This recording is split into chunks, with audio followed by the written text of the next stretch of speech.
Hey y'all, Minister Rod coming here. I just want to take a minute. I'm actually working on a new sermon.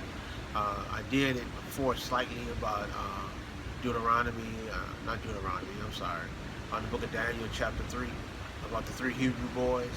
And when God first touched on my heart to become a minister, he had me talk about it. I think I've learned some additional things since then. I've become a little bit more influent with my reading on the book of Daniel, even the book of the Bible, the books of the Bible. And I'm going to re-speak about it. It talks about not having any idols. You can't idol anything or anybody. God is who you have to trust in 100%. And the Hebrew boys, they spoke so boldly. They went to the king when they was facing death. They said, King, we're not careful to answer you on these matters. They let the king know that, what you can threaten me with cannot compare to what God can take me through. It's no trials or tribulations, beginning or endings, that you can threaten me with that God can't bring me through. If so, if it be within His will. And if it's not, all is still well. When you with God and you in His corner, no matter what happens, no matter what you do, you can't lose. Victory is mine. The word is, the fight is fixed. I already have a victory. I already had a success. It's already, victory is mine. It might not be what I think it should be, but who knows better for you than what God knows better for you? Who can do better for you than what God can do better for you? Who can answer your prayers? Who can give you exactly what you need when you need it? As a young man, there's some things that I desire. I'll be blunt. It's a female that I desire with all of my heart. And I pray that God bless me with that female.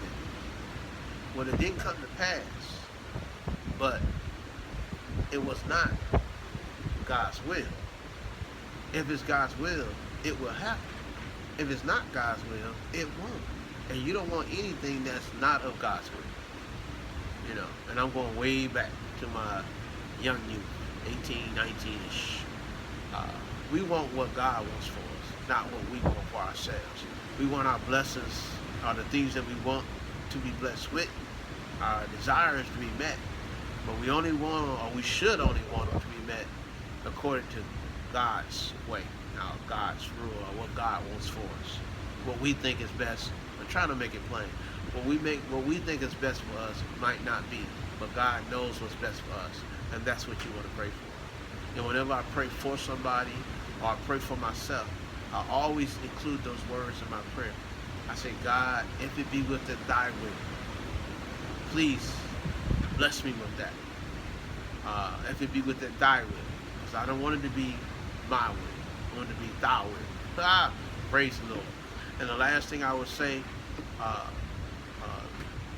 when you believe in that God is going to answer the prayer that you have petitioned Him for, you do that through your praise, praising Him for already done what you've asked Him to do, believing that it's so. That's the word from Mr. Rod today. Be blessed and highly favored.